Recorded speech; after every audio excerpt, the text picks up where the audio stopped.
Sail away, sail away, sail away.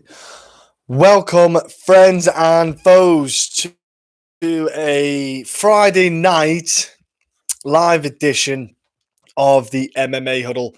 It is Friday night. It's going to be a bit more relaxed, a bit more calm, and a bit more open platform, so to speak. Again, I will start first and foremost with saying I hope that everyone, friends, family are safe and sound. We do hope that everyone's getting through this okay. I know that a lot of people are affected with work, a lot of people affected health-wise, family members if it's not directly. So we send our thoughts and our love for all of you. And also, if you want to talk, anything on your mind, feel free to give us a message where our DMs are open, so to speak. So we'll be open to talk to everyone and anyone who needs it, really. We're open to talk to everyone. So now we're going to talk about the naughty boy that is Jon Jones. He's done it again.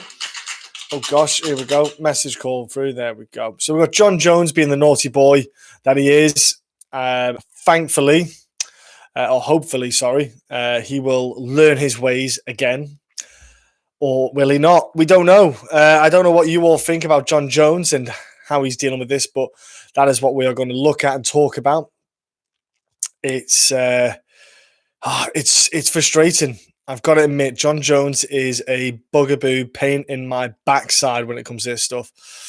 But yeah, here we go. Here we go, folks. So this should be coming out right now. I've got everything going. Wonderful stuff. Ladies and gentlemen, I want to thank you all for joining for the channel so far and just enjoying what we're doing. It's been nice little bit of feedback from everyone who's joined in on the podcast and what we've been doing, and that's the main thing. We're trying to keep everyone going, trying to keep everything going with everyone. And yeah, Jon Jones is a conundrum in the MMA game. He has the talent and the skill set that people want. He's got the perfect reach. He's got perfect striking almost, in the sense that he's so good at keeping distance, so good at distance management. And he can keep you at a distance at his pace. He's got takedowns. He's got he's got submissions. He's got finishes. He can go 5 minutes. He can go 25 minutes, no problem. He is the most frustrating champion I think I could imagine in any combat sport. I can't think of anyone else who keeps throwing it away, who has everything. Is it fame getting to him too early?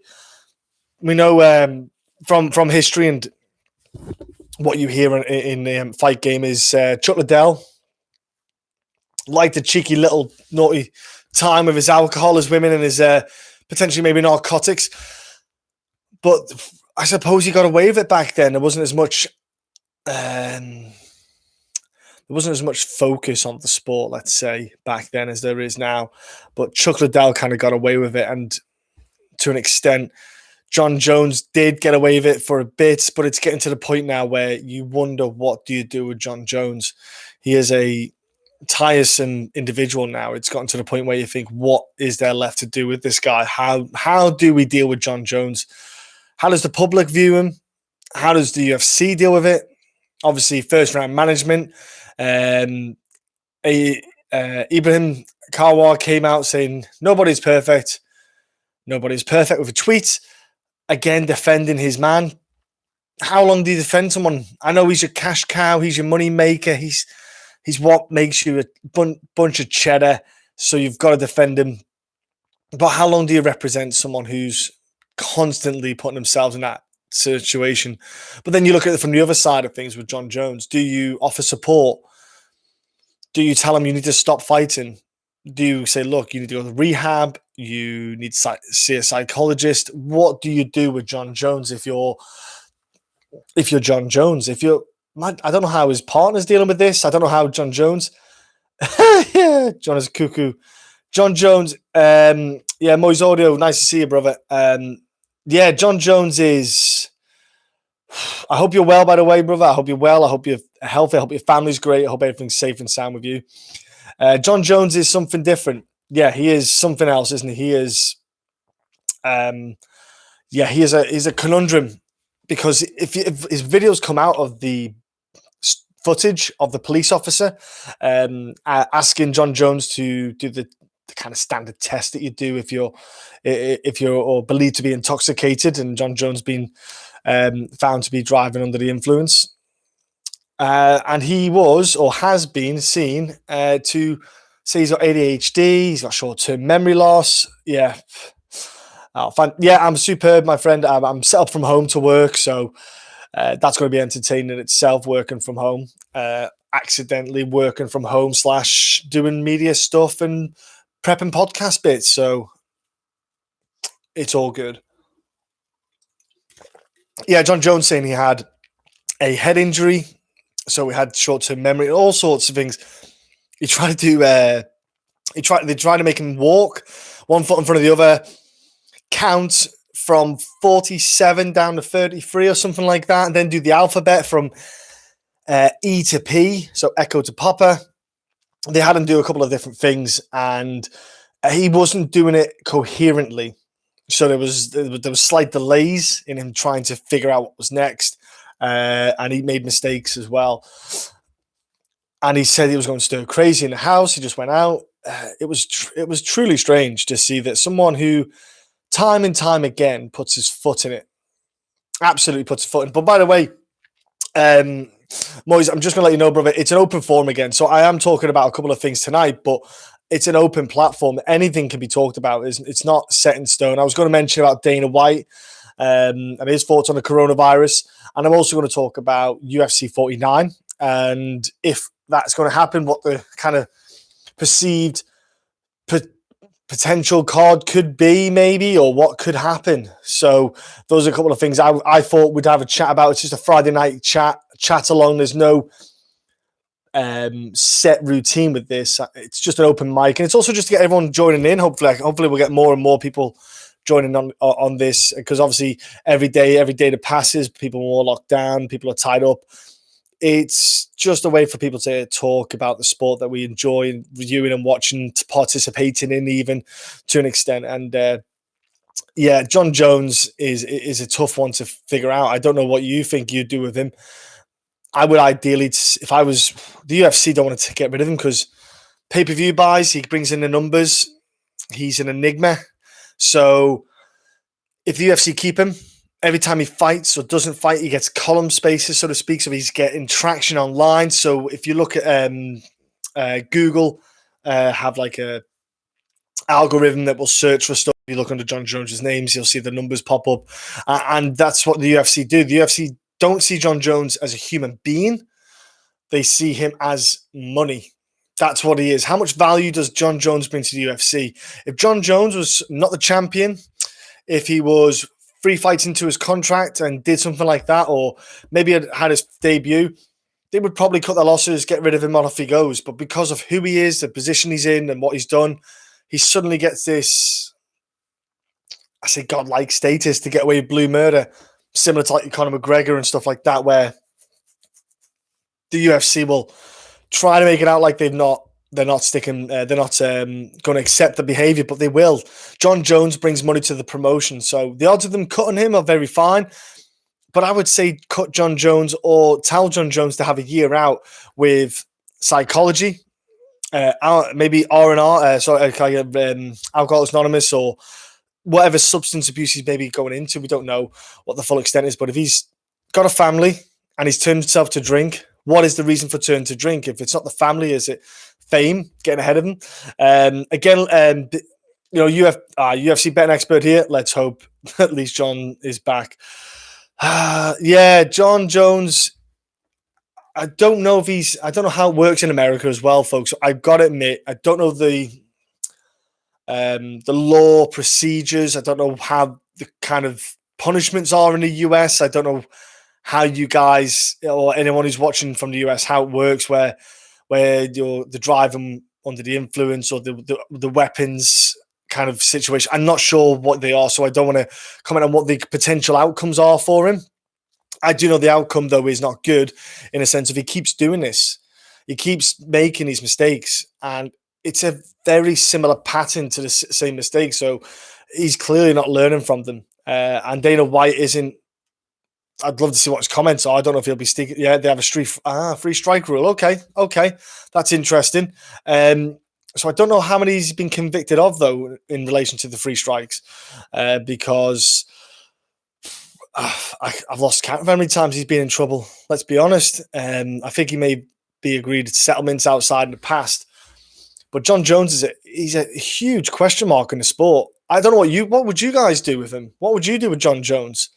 Or what would you like to see with Jon Jones? Because he talked about staying at light heavyweight, not going up to middle, and not going up to heavyweight. So he wants to stick around in the 205 division. You got Thiago Santos kicking off, saying he wants to fight Reyes, I think it is. Jan Blachowicz is talking already about getting a vacant title. They're already the guys who are obviously below him are happy to kick him out and not give him a chance to even defend his belt. But I'd love to know what you guys would like to do with Jon Jones. I'd say have a year out. It's him finishing fights. Yeah. Him finishing fights would be good. It's weird now. Well, DC was the last time he got a finish, and even then he got. He got a good finish against DC, but before that, he's kind of just sticking on a. It's like he's just in. What's the word I want to use or the phrase? He's like he's just ticking along almost. He's not having anyone who's pushing him past where he needs to go. It's not the Gus fight where he had to dig deep to get out of it. The Thiago Santos fight, prior to Thiago's knee going, we might have found that. We might have seen that Jon Jones go, I've got to pull it out here. I've got to bring the A game. It feels like he's just going on, like he's like in third gear. The guys coming at him are on their sixth gear and he's on his third gear and he doesn't have to go any further. He might be bipolar. Bipolar. See, that's a drop in your dopamine levels, isn't it? Where it's all up and down, you see. So bipolar could be one thing, but it's the substance abuse that gets me. So I don't know if he's got some kind of addictive personality where he can't help it, or he might be taking him for an escape. We don't know, but he's operating when he's in the cage on he's in third gear and everyone's in sixth gear. And that's his third gear is their sixth. He's not.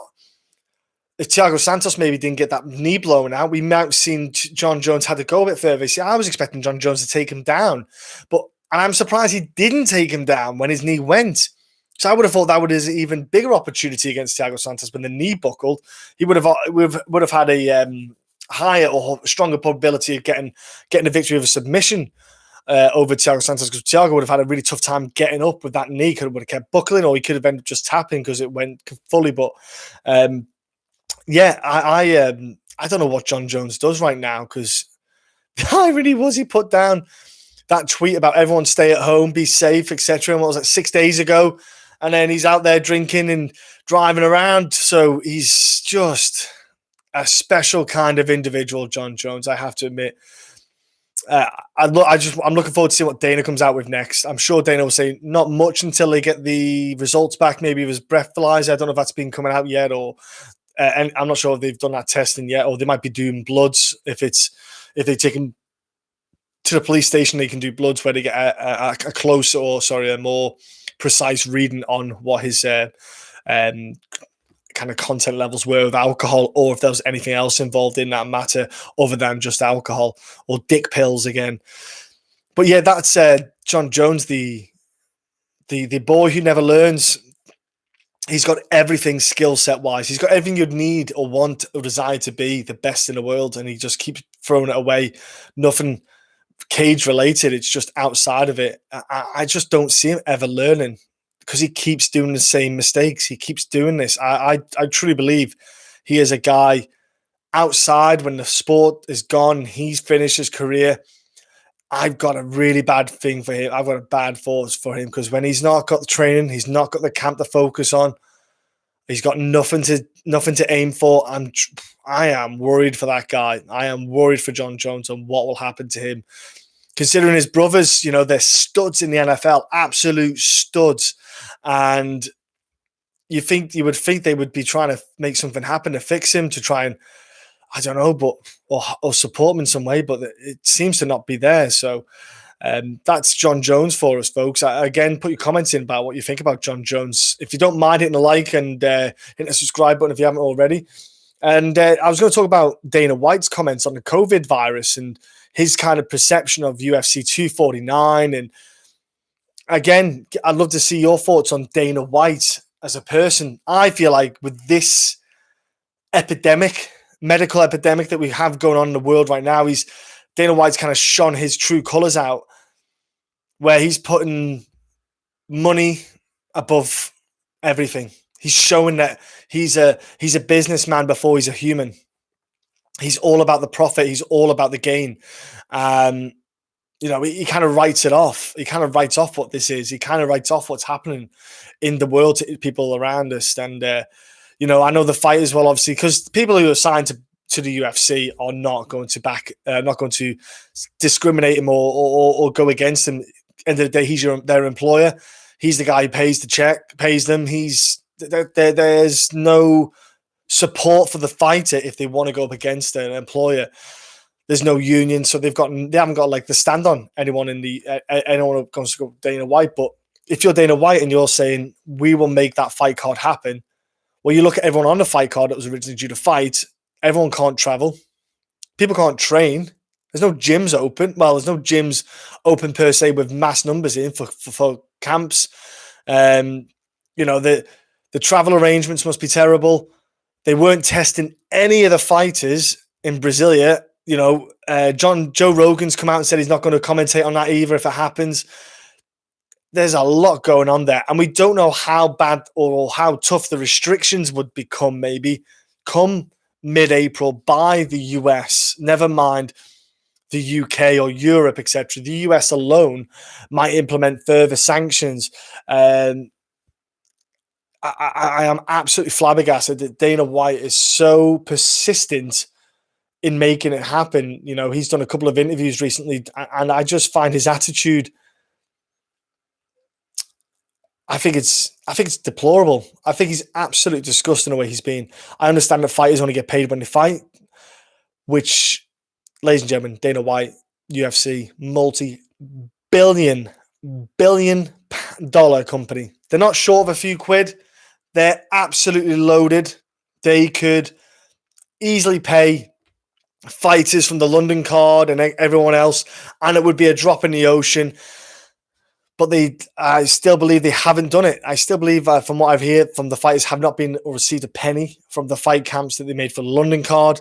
None of those fighters have seen a dime. So it kind of shows the true colors of Dana White and the UFC and what they're doing, and even the parent company, WMG. They're not looking after these fighters in a way that you'd think so. They're their employers, but it shows that they're just cannon fodder. They're just happy to just turn these people over. It's frustrating, folks, I have to admit. Again, throw me your comments about Dana White and what you think about his perceptions of the coronavirus, how was happy to almost put fights on without caring about the fighter's health, in my opinion. But if you think it shouldn't matter, the fight should happen, etc., it's almost like he's trying to get the eyes on the sport more to force it for the pay-per-view card, to try and get more money for the pay-per-view card again. And it's to try and make money back on what they've lost on these fight cards that haven't happened.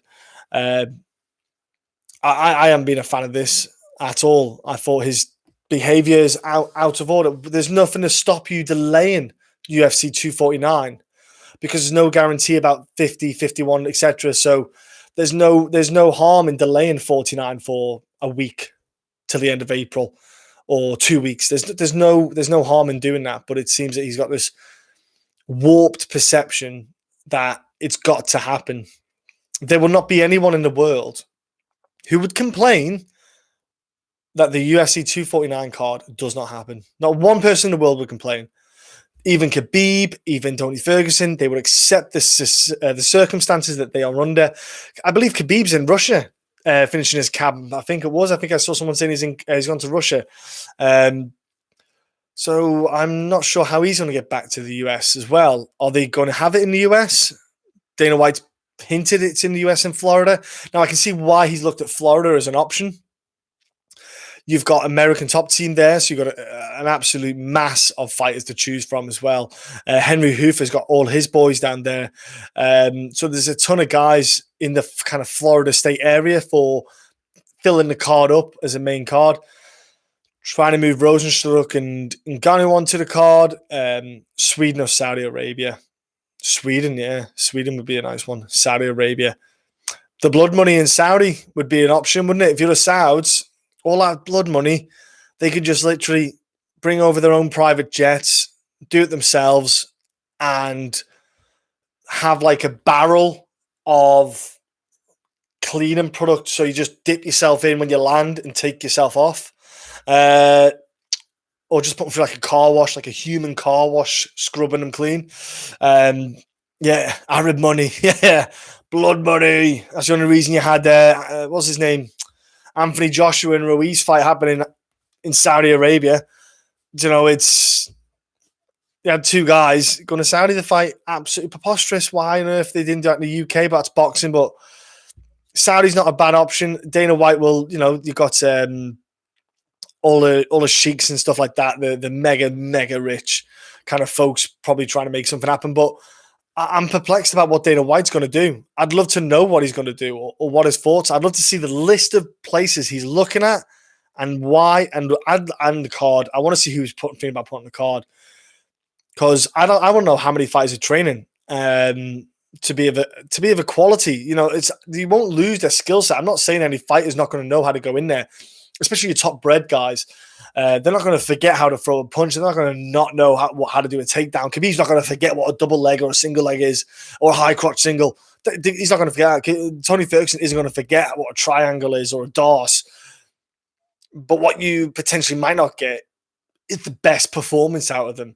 So you may want to feel like Dana White saying, I'm going to put the best card, the most amazing card together, pay-per-view card.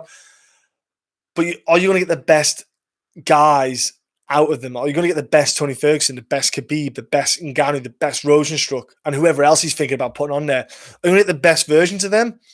Because then you can have the best card you say that there ever is, but there's no performance to match the quality of the card. And that's the worry as well. You think you can then blow smoke up this card, it flops, and then you look like an absolute plonker is the best way to put it. You put all that effort and money into this card to happen, and you look like a plonker because people couldn't quite get the right training. What weight classes? Because maybe the weight cut's going to be a bit of a difficulty, because why would you cut the weight? Khabib, Ferguson, why are they going to strip themselves of that weight, put themselves medically at a high risk of the coronavirus? It's horrible. And if you're UFC staff, I wouldn't be too keen to take that job. Yeah, I wouldn't be too keen to host the event and stuff like that. How many of the staff are getting checked? How many staff are getting tested? So there's a ton of stuff in that stuff alone. But yeah, Moise, Arab money, Saudis, not a bad shout. Warmer climate, not a bad idea at all. I don't know what Sweden's borders are like. I don't even know what the numbers are for Sweden, if I'm honest with you, for the coronavirus and the potential people on that. Again, thank you for joining in, everyone, and please feel free to comment in the section below, because it is an open forum tonight. It's Friday night. It's the weekend. It's time to relax a little bit in these tough times, in these struggling times. Feel free to comment about and want to talk about any subject matter. I'm not set in stone tonight. It's quite open. I just had a couple of subjects to talk about. Okay. In corona measures. Fair enough. I've been keeping tabs on the kind of news on cases and restrictions that have popped up. I've not really taken. North Korea might be an option. North Korea seems going to be pretty quiet at the moment. They've not declared any confirmed cases. I'm sure Kim Jong-un would love that. It wouldn't be lonely anymore. So there's a bit of a worry there. But UFC 249 was my kind of other subject matter, really, even though it kind of ties in with Dana White and his perceptions of the coronavirus. What is the card going to be? What fights are we going to have on UFC 249? Obviously, the main fight they've talked about is Ferguson Khabib. Okay, that's a solid fight, solid matchup, which we all knew was going to happen. Moving Rosenstruck to and Ngannou over as well. Okay, so you got those two fights. Is there any other fights on that on the other cards that haven't happened? Maybe you can move over. You had Leon Edwards can't come over because he's stuck in the UK, so that's not going to happen. What other cards? What other fights could we have had? What other matchups could we have potentially? That's the question I'm kind of stuck with. Do you put Overeem Harris? Wasn't a blockbuster fight in itself. Jessica Andrade, Rose Namajunas. How fit are they going to be? Because Islam Makhachev and Alexander Hernandez on the card might still happen. But I don't know. Jeremy Stevens, I still don't see it as like the sickest card you can make. I'm kind of stuck. I'm a bit stuck on that, folks. I don't know what fights you think would be on that card that would make it so amazing. You're not going to get Conor on it. Not going to get Jon Jones on it. There's no one on the cards that have been cancelled that really stand out to make you go, let's get these fights happening. Because even Cody Garbrandt got injured he was going to fight Rafael dos Assunção. So even the name of Cody, a former champ, I don't know what fights there is to make on that card. You've got ATT. Joanna's just fought, so she's the big name there. Colby's there. Usman's not that play. I'm stuck on big name fights as Dana perceives this card to potentially be as like one of the biggest, baddest cards ever. I can't see where these fights are going to happen. I don't see where these fights are coming from. I don't know if you guys can think of any fights yourselves or any fights that potentially could happen on the card. I'm stuck. Truly, I'm stuck. I don't even know who there is. Jose Aldo couldn't make weight for 135 against Henry Cejudo, so that's not going to happen. Volkanovski, he's down south in Southern Hemisphere, so he can't get to the US if they have it in the US, like I say. So they can't even do Volkanovski against Henry Cejudo. I don't know. Because I'd imagine if you're going to make it a crazy fight card, you want to stick a couple of titles on. But if I'm a champ in the UFC, don't I want to step in on this crazy card with not a full fight camp? Because if you look at the date now, so Dana White still wanting to make it happen. So what we on? So we've got 1, 2, 3, 4 weeks away. So is that 4 weeks? It's not 4 weeks. My mistake. So it's actually 3 full weeks. You have 3 whole weeks till a card. So you've got 2 weeks of training. And then 1 week, the last week, is just topping up, keeping fit, getting your weight down and making weight. So that's not comfortable, that. So there's guys that cut a lot of weight, so they wouldn't want to be stepping on those short notes. I just don't understand Dana White. I just can't get my head around this fight card. I want Khabib and Ferguson to happen. Just put them on a ship and just put the cage somewhere on a ship in the middle of the sea, put them two in there and just have them two fight. Who cares? I don't even care about the other fights. I only want to see Khabib and Ferguson like the rest of the world, or delay it till UFC 250 and put Khabib and Ferguson on 250. Dana White has done it before where he has scratched off a card. Dana White, the UFC have scratched off a pay-per-view card. You could scratch off 249, move Khabib and Ferguson up to 250 and make 250 happen. I'm sure, or I would like to think the restrictions might come down a bit, but in the US, it's only beginning. The virus, so to speak, the cases that have arose in the US are still in their early stages, as we see with Italy and the numbers and the progression. I don't know where Dana White's going with this. And thank you for all joining and liking this video, how it has so far. What do you guys think about UFC 249? What fights would you see on there, or would you like to see on there, knowing there's 3 weeks left for it to happen? And also, where do you think it could happen? That's, we've had suggestions here from Moyes Audio, Sweden and Saudi Arabia, which two kind of solid picks there. But because obviously Sweden is, I'd probably say the second most popular country for the UFC to go to in Europe. They like to hit Sweden. They see the crowd's good, the good numbers are there. Obviously, UK, London is their kind of the stronghold of Europe. It's kind of renowned. It's got a bit of history for them.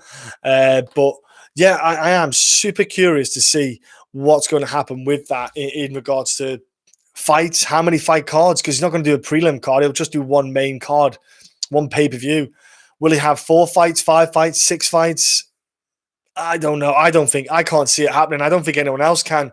And I think everyone would be amazed to see it happen. And quite frankly, I'd feel a disdain towards it because what commentators are you going to have covering it? John Anik, he's got his children and his wife, so I'd be highly expecting to be quite reluctant. DC, he's got his missus and his kids. You look at some of the commentators, Paul Felder, parent as well. And the family, you got to think that the commentators who've got family members, how many of them were willing to want to go and travel to want and commentate on this fight? If it was me, I'm commentating, I'd commentate live stream. I'd be like, I'll watch it live and just commentate. I'll commentate live at home. Because they do that with I think it's Pancrase they do it with. They have commentators on UFC Fight. When they do UFC Fight Pass, the commentators are not actually at the event in Japan or China whenever they held those events. They actually are based in like stateside and they commentate via the TV screen, so to speak. They're watching it as you or I are, right? Watching the screen. So that is a tough one. Also, Ashley Evans Smith was a little kind of side bit story that popped up. Apparently stealing medicine. I don't know what was going on with that. I don't know how much you guys have heard about it or seen of it. That was a weird one as well. How much of that is true, I don't know. Ashley Evans Smith was filmed taking what was apparently medical supplies. I've seen the video of it. My head kind of blew because I thought, well, how would Ashley Evans Smith know that medical supplies are at that front door? How would you know that? If you're Ashley Evans Smith, how are you to know that's the case? So that kind of caught me off guard a little bit. I don't know how much of that is true, but it's an interesting one. Darren Till challenge where he's sitting there with his belly out, having a bit of a laugh. And to be fair, Darren Till's made a bit of good of this. He's had a bit of fun with it. I don't know if you all follow him on social media. I don't know how much you pay attention to his social media, but he's had a bit of fun with it. There was the PFL, Kyla Harrison, saying she might have to move to featherweight one day. Well, to be honest with you, there's no 155 division, so that's kind of got to happen. I would be perplexed about why you wouldn't move down to 145. In fact, there's not even a 145 division to be brutally honest with you. It's not much of a division there. Who was the other one I saw about? What was the other story I saw that I thought I'd quickly mention that maybe? Oh gosh, what was his name? I'm going to forget now. How about that? I forgot what his name was. Doesn't matter. It was a fighter about something and he fought and something. Oh, Dana White's comments about journalists saying they're cowards about this whole coronavirus, who obviously haven't. If you aren't with Dana in his opinions, it seems that you're against Dana. You can't have an opinion and it be a fair opinion. For Dana, it's my opinion. If you don't agree, you don't have an opinion. So it's really strange. Again, I think his true colours have really shone for Dana White in this one. I think his behaviour is greed and his lack of empathy is tenfold, absolutely tenfold in a matter like this. It's a drop in the ocean, paying fighters even a partial amount of their fight camps for this past 3 cards that have been cancelled. Partial amounts don't have to pay the full amount, maybe just pay partial amounts. Reebok can just do a solid thing as well, because Reebok aren't short of a few quid. With all this kind of workers they have in the third world countries that they pay for 2 pence a day to make their trainers, I think Reebok can afford to pay the fighter kit to the fighters.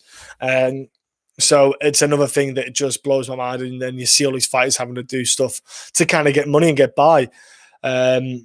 It's meddling, absolutely meddling. Especially when Bellator did the right thing and paid out their fighters on that fight card they cancelled. You just kind of thought, Scott Coker, got a lot of love for Scott Coker. He seems like a beautiful individual as a human being, a good soul. But yeah, ladies and gentlemen, I'd love to see your thoughts. I'd love to see your comments about Jon Jones, about what your thoughts are, if he'll ever learn or will he improve, especially when he's got his agent, again, who sort of like Dana White kind of thing with Ibrahim Karwal. Them boys, they cash cows Jon Jones. They make their cheddar from Jon Jones, so they're going to back him every time. But why can't you just say we can't defend it? He was an absolute pillock, but they don't. It's strange. So I'd love to hear your thoughts on Jon Jones and what you do with Jon Jones from here. Dana White's comments, just in general, of late this past week have just been perplexing, to say the least. Not only about journalists, coronavirus, and persistence in UFC 249 and UFC 249. Who do you think would be on the card for UFC 249? Who would you put on the UFC 249 card? That's apparently still going to happen in 3 weeks' time somewhere in the world. MMA KO, nice to see him, man. I haven't heard from you for a bit yet. Yeah, he'll never learn. Yeah, he'll never learn. He will not ever learn, will he? He'll never learn fucking algebra, I'll tell you that much. Bloody hell, that guy. Woo! He couldn't count even when he was doing the counting. He had to stop on a count. I think he had to count from 47 to 33 when I watched the body cam video with him and the police officer. And I think he missed out 44 or 43 or something. He went 47, 46, 45, 43. Oh no, 44, 43, 42. And he just got him, and you were sitting there thinking, you're pissed. It's okay. Why don't you just admit you're pissed? You'll probably look less stupid by just going, I'll be honest. And a couple of bevies, I'm wrong. Just take me in. But he lied. You can't lie. You can't cheat a breathalyzer. You can't cheat the blood tests. Why? Why bother lying, John? Why bother lying, lad? But yeah, those are the kind of subjects I was looking forward to talking to tonight. Open chat. Again, anything's up for grabs on an open chat here. Anything can be said. Anything can be asked. Anything can be requested. If you guys would like me to do interviews with people, again, throw comments in. I am going to look to get comments. I'll rephrase that. I'm going to look to arrange stuff this weekend with people. I'm not sure. Well, I have got an idea of who would like to get on. So I'm going to look to get a couple of interviews done for you guys. And not fighter-based, because obviously some of the fighters haven't got any fights, so not much. Well, no one's got any fights theoretically booked. So I'm not going to get fighters on. I'm going to get people outside of the fights inside of it, where it could hopefully get some judging or get some, people like that on and to talk about stuff, referees and bits and bobs. So goal to try and get content from outside the fight game on and some little features for you all to dig yourselves into, get some content on there for something for you guys to watch as well. Because I know obviously it's quieter for people who are based at work, based at home, maybe kind of stuck at home. There's no work right now because of the job hold. So I'm looking to do something for you all to get some content on. This is one of the things I'm looking to do as well. I'll probably be on live again tomorrow night, Sunday night, and I'll just probably even do a live stream every night, just for now, just even for my own sanity, so I don't go absolutely mental. At least I can talk to the computer rather than talk to the voices in my head. But again, I want to say, ladies and gentlemen, keep safe. Stick to the simple things. Look after each other. Wash your hands. Wash your winky. Do the right thing. Keep the social distancing to a minimum. Look after the people who are less fortunate, whether it would be not just financially, but maybe if there's people who know who are of the older generation that might be struggling a little bit to get stuff done or need help getting stuff dropped off. Offer, even if it's neighbors around, just try and help the people near you, around you, and try to come together as a community. A community of 7 billion people. These moments in these times kind of help people see a lot in life, and hopefully you can see that there's more to just fighting. There's more to, UFC and MMA, and there's more to NFL, soccer, and all the other kind of things in life. Sometimes the simplest things are the most important things, and being able to wake up every morning is a big thing. That's something to take into account and be thankful for, looking outside and just appreciating where we live and what you've got in front of you. So look, I love you all. I will do this. And again, like I say, inboxes are open on Instagram, Facebook, Twitter, even YouTube, you can message us. And if you want to chat, I'm open to chat to anyone and everyone. If you need someone to talk to and open up, if you're feeling a bit isolated in a sense of mentally, you're feeling a little bit worn down. So again, thank you all for tuning in. I'll be back back tomorrow night. Again, just an open chat. We'll talk about anything. Don't have to be MMA related. We can even talk about movies, who knows, or random stuff. I don't know. But I love you all. Thank you all for tuning in. I'll be back on here. I'll be back on here, tomorrow? Probably do the same time tomorrow. What's it? 9 o'clock UK time, 5 Eastern, and 9 Pacific time. Oh, no. 1 Pacific. No. Is it 1? I can't even bloody count. No, 2 Pacific time. So I thank you all for tuning in. We love you here from MMA Huddle. Take care. Stay safe.